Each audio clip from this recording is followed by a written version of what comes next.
Shalom saudara yang kekasih di dalam kasih Tuhan Yesus Kristus. Apa kabar?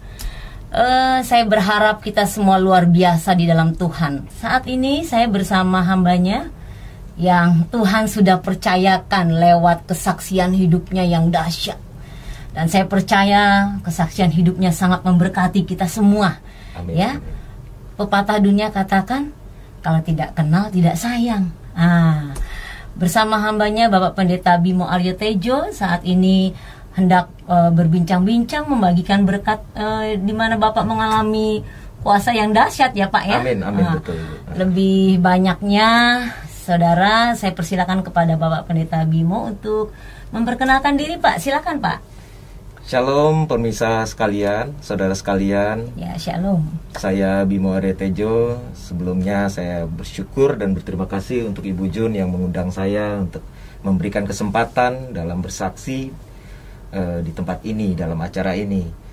Saya saat ini melayani di Jakarta Timur, Gereja Kristen Muria Indonesia, Cipayung. Dan itu saja perkenalannya. Sudah berkeluarga Sudah, Pak? saya sudah berkeluarga. Istri berapa? Anak berapa? Istri saya satu, Bu. Tetap satu saja. Anaknya istri saya sedang mengandung. Puji Tuhan. Puji Tuhan. Ya, bisa kita bantu dalam doa biar lancar ya Pak ya proses kelahirannya. Amin. Ya. Terima kasih, Ibu. Aduh, luar biasa nih Pak. Menarik sekali.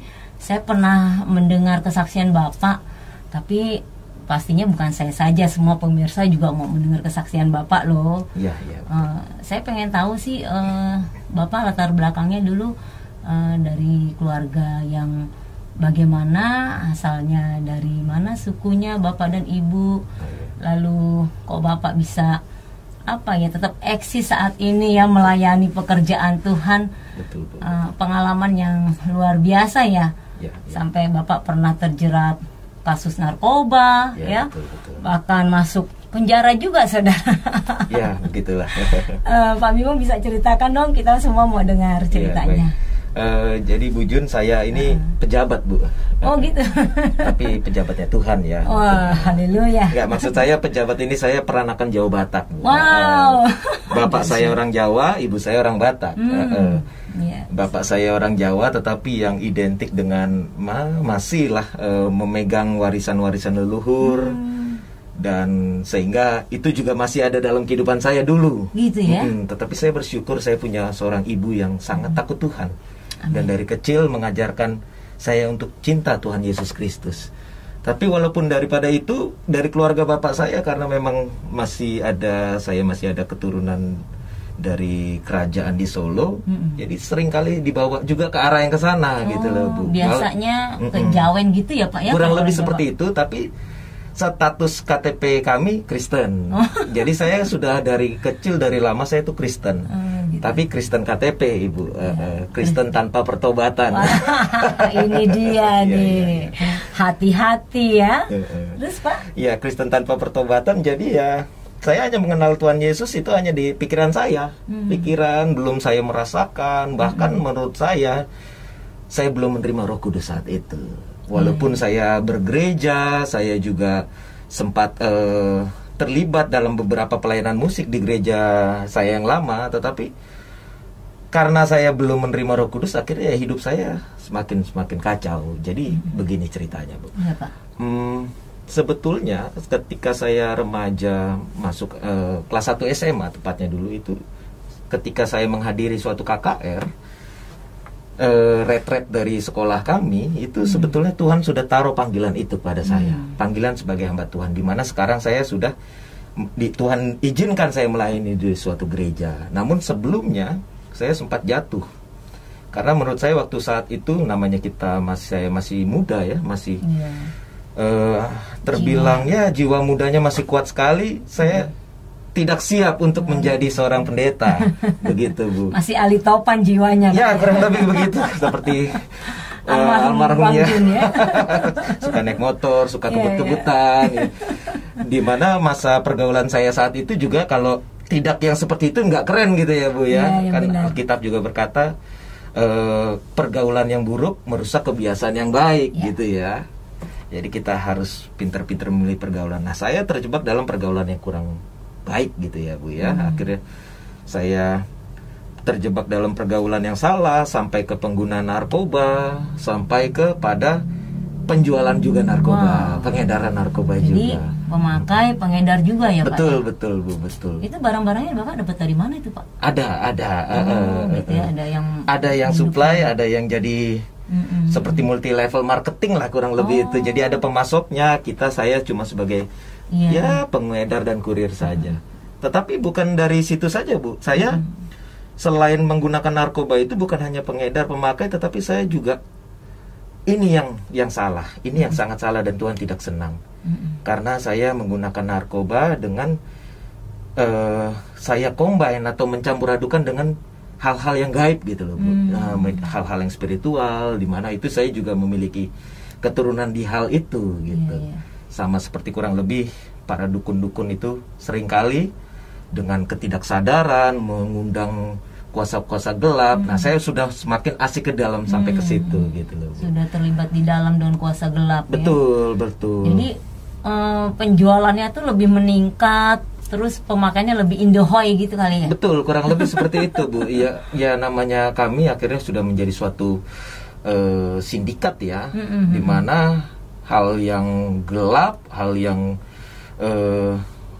kuasa kegelapan itu selalu identik dengan kejahatan kan. Betul, ya Bu ya. Jadi saya dan grup saya, ada teman saya juga, dia juga terlibat dalam dunia itu juga. Saya pernah mengantar dia meminta kekuatan di suatu kuburan dan lain sebagainya. Jadi sudah terjerumus semakin dalam. Sampai akhirnya Tuhan tegur saya gitu. Tuhan tegur saya di suatu wilayah daerah Dan Mogot.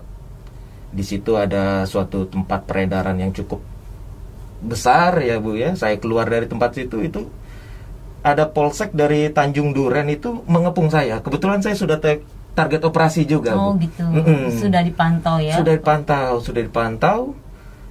Saya lagi mengendarai kendaraan saya, tiba-tiba ada polisi dari berbagai arah itu mengepung saya, menangkap saya dan membawa saya ke polsek. Itu tahun berapa itu Pak kira-kira? Itu sekitar tahun 2009 kira. 2009. Lagi jaya-jayanya ya. Sekitar tahun 2009. Lalu tetapi ini yang luar biasa. Semalam saya di polsek, saya berkata pada Tuhan, saya menyesal. Saya menyesal dan wah ini mujizat. Ini mujizat sekali. Ya memang saya kooperatif akhirnya ya sama polisi, sampai akhirnya polisi membebaskan saya. Karena memang kala itu memang ada juga teman saya yang seorang pengacara, saya minta tolong ke dia ya. Entah bagaimana negosiasi dia dengan polisi itu, akhirnya saya dibebaskan. Oh gitu. Dibebaskan dan tidak masuk penjara. Gitu Bu. Jadi tetapi memang di situ akhirnya saya buat catatan sama polisi untuk berjanji, pernyataan untuk tidak terlibat dalam dunia itu, gitu. Ya saya kurang tahu. Banyak teman saya bilang memang teman saya yang pengacara ini sakti, tapi bagi saya Tuhan Yesus yang luar biasa. Yes, amin. Tuhan Yesus yang sakti, yang lebih dari segalanya. Jadi Bapak bebas nih ya? Bebas Bu, bebas itu. Terus kira-kira teringat lagi nggak sih? Aduh, gue mau melakukan ini lagi nih gitu di tengah-tengah kebebasan itu. Apa sempat terbesit pengen mengulangi lagi atau gimana Pak? Nah itu dia Bu, saya tidak bertahan lama. Akhirnya saya terlibat lagi karena memang saya sudah masuk dalam suatu komunitas itu ya Bu. Iya. Terus berjalannya waktu sampai akhirnya saya semakin intens dalam kehidupan seperti itu. Ini suatu ketika yang cukup menarik dan sampai saat ini saya juga akan selalu menjaga dalam berkata-kata khususnya. Setelah kejadian itu, saya dulu kan juga selain menjual narkoba, saya juga bisnis konstruksi ya Bu ya. Pada suatu ketika saya sama teman saya pergi ke daerah Cipinang. Saya berkata sama teman saya pengen tahu seperti apa sih Cipinang, di dalam seperti apa sih dunia dalam Cipinang gitu ya. Dan hati-hati dalam berkata-kata Bu. Iya, hati-hati dalam berkata-kata karena tidak lama setelah saya mengucapkan itu, sekitar tahun 2012 awal, bukan 2011 akhir Bu, polisi tepatnya dari Polda Metro Jaya menggerbek saya dan teman-teman saya di suatu tempat, dan akhirnya saya ketangkap lagi. Keciduk lagi untuk yang kedua kalinya. Makanya waktu itu mungkin firman Tuhan belum jadi rema kali ya. Nah itu dia Bu, firman Tuhan kan berkata, apabila iblis sudah diusir dalam satu orang, tetapi lalu iblis itu mengembara ke padang gurun kemana, tetapi dia melihat kembali orang itu masih bersih, belum ada Roh Kudus, belum ada firman, dia datang lagi mengajak teman-teman yang lebih besar. Nah itulah yang terjadi dalam kehidupan saya. Akhirnya saya masuk penjara, dan saya di rutan Polda, di rumah tahanan Polda itu sekitar 2 bulan. Setelah itu saya dilempar ke Cipinang. Benar dengan apa yang sudah katakan, hati-hati dalam berbicara. Hati-hati, jagain iman. Jangan sampai iman mati di pergaulan. Betul sekali Bu, betul. Sempat mati imannya. Betul. Hati-hati, jagain iman. Amin, amin. Jangan sampai iman hilang di pernikahan. Yes, luar biasa. Tapi hilangnya dalam pergaulan ya. Iya, ini baru jadi ya lagunya Bu ya. Wah, luar biasa. Baru saya perkatakan. Luar biasa Ibu Junnya. Wow. Iya. Nah, ketika Bapak di dalam tahanan itu, yang Bapak rasakan, ada nggak timbul penyesalan gitu, terus atau ingat-ingat, oh iya ya, gue dulu pernah ngomong begini nih, akhirnya kejadian nih. Pernah terpikir kayak gitu nggak? Nah itu yang menarik Bu. Jadi waktu di Polda saya masih aman ya, masih aman karena kehidupan di Polda itu cukup ya stabil ya. Tetapi begitu saya sudah pindah ke rutan Cipinang, justru di dalam saya malah semakin gelap kehidupan saya Bu, karena saya bertemu dengan orang-orang yang sangat telah, betul, kelas kakap, bahkan yang tadinya saya harus melewati perantara untuk mendapatkan narkoba ini, saya bisa langsung kepada big bossnya gitu Bu, dan ditambah dia tahu tentang diri saya, dan akhirnya ya hubungan di sana baik, semuanya baik. Cuma ini yang menarik Bu. Jadi jaksa menuntut saya 12 tahun penjara. Jaksa menuntut saya 12 tahun penjara. Wah itu ibu saya syok, kakak saya syok, abang saya syok, karena mereka taunya saya ini anak baik-baik Bu. Karena mereka taunya saya bekerja di suatu perusahaan konstruksi, tidak jualan narkoba. Tiba-tiba polisi gerbek datang ke rumah dengan membawa saya yang sudah ditangkap dan mengatakan bahwa saya tertangkap dengan pasal pengedar 114 saat itu.